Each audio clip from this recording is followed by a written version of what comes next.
สวัสดีครับกลับมาพบกับช่องเชฟแดนวิดีโอนี้จะมาพาทำซอสอาหารฝรั่งนะครับเป็นซอสเกลวี่นะครับหรือว่าบราวน์ซอสนะครับแล้วก็จะเป็นซอสพริกไทยดำนะครับแล้วก็จะมีซอสเห็ดนะครับจะมีทั้งหมด3ซอสนะครับโดยผมจะใช้วิธีการใช้ตัวของบราวน์ซอสสำเร็จรูปจากทางคนอนะครับแต่เพียงแต่เรามาทำการเพิ่มความอร่อยเพิ่มความหอมต่างๆกับเครื่องเทศต่างๆเพิ่มเติมนะครับให้มันอร่อยยิ่งขึ้นนะครับแล้วก็หอมมากขึ้นเริ่มต้นก็จะเป็นตัวการทำเกรวี่ก่อนนะครับเกรวี่หลักๆก็จะใช้เป็นตัวผงบราวน์ซอสนะครับแนะนำส่วนผสมก่อนนะครับของทั้งซอสทั้งหมดนะครับเนื่องด้วยมันเป็นซอสที่มีเบสแม่ซอสจากตัวเดียวกันนะครับก็เลยเวลาทำเกรวี่เสร็จก็จะทำต่อด้วยซอสพริกไทยดำเลย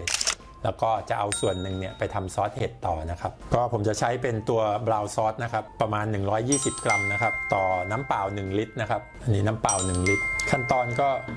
เริ่มต้นก็คือผสมก่อนนะครับผสมตัวบราวน์ซอสไว้ก่อนนะครับคือบางครั้งร้านอาหารปัจจุบันแล้วก็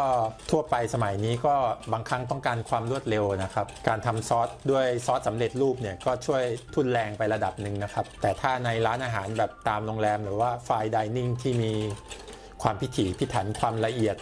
ที่เพิ่มมากขึ้นเนี่ยก็จะทำด้วยซอสที่เกรวี่ทำเองนะครับซึ่งในวิดีโอต่อๆไปเนี่ยผมจะพาทำเป็นตัวซอสแม่บดนะครับ5ตัวเริ่มต้นของทุกซอสทุกซุป5ตัวนี้สามารถที่เราจะนำไปแตกแยกเป็นได้หลายร้อยซอสหลาย10ซอสนะครับวิดีโอนี้จะเน้นทำเป็นตัวให้ร้านค้าหรือผู้ประกอบการสามารถทำขายลูกค้าเองแบบง่ายได้นะครับก็พอชงเข้ากันเรียบร้อยแล้วเนี่ยเราก็พักไว้มันก็จะเป็นลักษณะคล้ายๆกับซอสเกรวี่เบื้องต้นและมีส่วนผสมมีกลิ่นต่างๆก็สามารถจะใช้ได้แล้วจริงๆตัวนี้แค่อุ่นร้อนแล้วก็ให้มันเดือดก็สามารถใช้ได้แล้วนะครับในเบื้องต้นตั้งหม้อแล้วก็อุ่นให้ร้อนเดือดก็เป็นอันใช้ได้แล้วครับผสมตามอัตราส่วนของเขาในระดับหนึ่งนะครับคราวนี้ผมจะพามาดับเบิลซอสก็คือทำให้มันเข้มข้นเพิ่มมากขึ้นแล้วก็หอมอร่อยเชิญชวนแล้วก็ให้คนทานอร่อยยิ่งขึ้นนะครับมาดูขั้นตอนกันนะครับก็ขั้นตอนการทำนะครับผมจะใส่ตัวเนยสดนะครับลงไป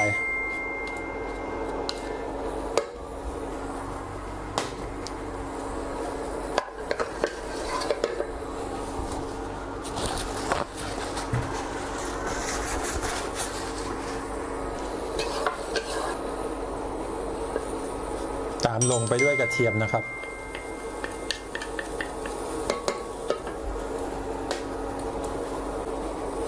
หอมใหญ่สับนะครับ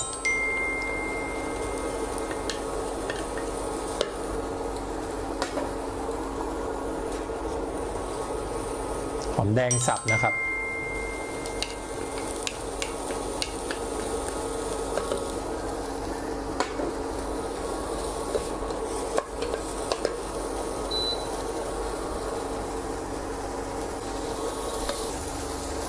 ตัวส่วนผสมทั้งหมดนะครับเดี๋ยวผมจะใส่ไว้ให้ที่ช่องคำบรรยายนะครับ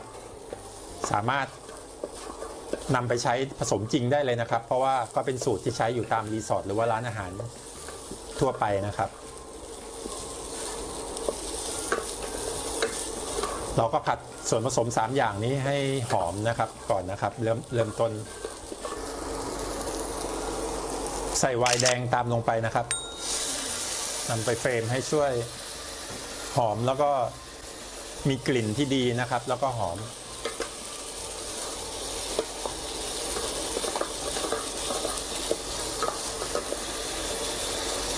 ช่วงเฟรมไวน์ก็เปิดให้ไฟแรงนิดนึงนะครับเผาไหม้ไล่แอลกอฮอล์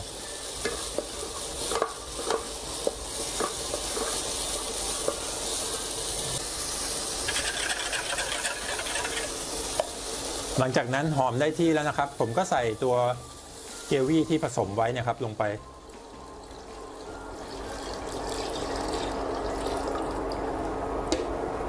ก็ประมาณนี้นะครับ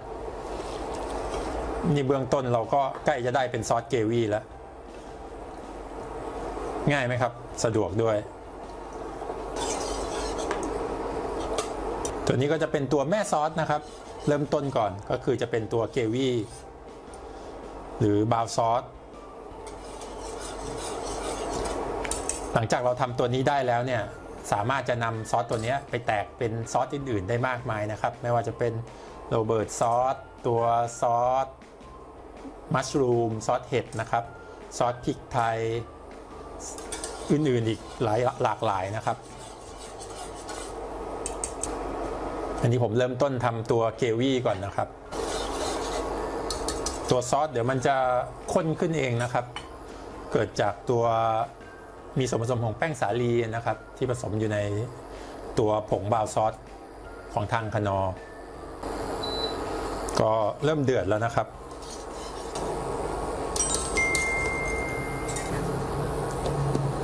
เราก็ดูความข้นหนืดนะครับของซอสถ้าใสไปเนี่ยเราก็เติมแป้งรูได้นะครับให้มันเข้มข้นขึ้นนะครับแป้งรูก็เดี๋ยวผมใส่ไว้ให้ที่ท้ายวิดีโอนะครับเป็นวิดีโอการทำแป้งรูเพิ่มความข้นหนืดให้กับพวกซอสพวกซุปต่าง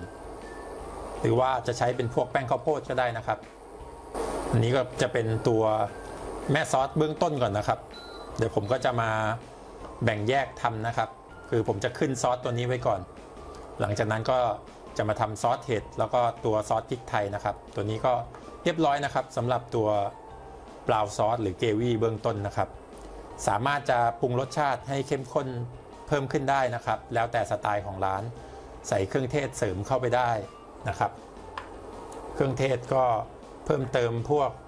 ใบเบลีฟต่างๆได้พวกไทม์ออริกาโนนะครับหรือว่าพริกไทยนะครับได้อันนี้ผมทำเป็นตัวแม่ก่อนก็จะมีรสชาติประมาณหนึ่งนะครับเราสามารถทำให้ข้นขึ้นแล้วก็ใส่พวกครีมต่างๆไม่ว่าจะเป็นวิปปิ้งครีมก็ได้นะครับทำให้รสชาติครีมขึ้นนวลขึ้นนะครับก็เรียบร้อยนะครับสำหรับตัวเกวี่นะครับในรูปตัวอย่างก็จะเป็นตัวเมนูสเต็กสะโพกไก่นะครับอันนี้ก็เป็นเมนูที่ผมทำไว้ให้สำหรับทางร้านอาหารเล็กๆนะครับแล้วก็ให้กับทางสตาฟที่มีอยู่จำนวนน้อยนะครับใช้เป็นซอสสำเร็จรูปเนี่ยแหละครับทำเสร็จแล้วก็ใส่ถุงไว้แช่โฟรเซนไว้นะครับก็สามารถจะใช้เป็นตัวแม่ซอสขายอาหารสเต็กได้นะครับตักใส่ถุงแรปไว้แล้วก็ซีนไว้นะครับแล้วก็แช่ฟิตไว้ก็สามารถจะนำขายได้ตลอดครับสำหรับตัวซอสเกวี่นะครับเรายังประยุกต์ซอสเนี่ยนำไปใช้กับเมนูต่างๆได้อีกมากมายนะครับ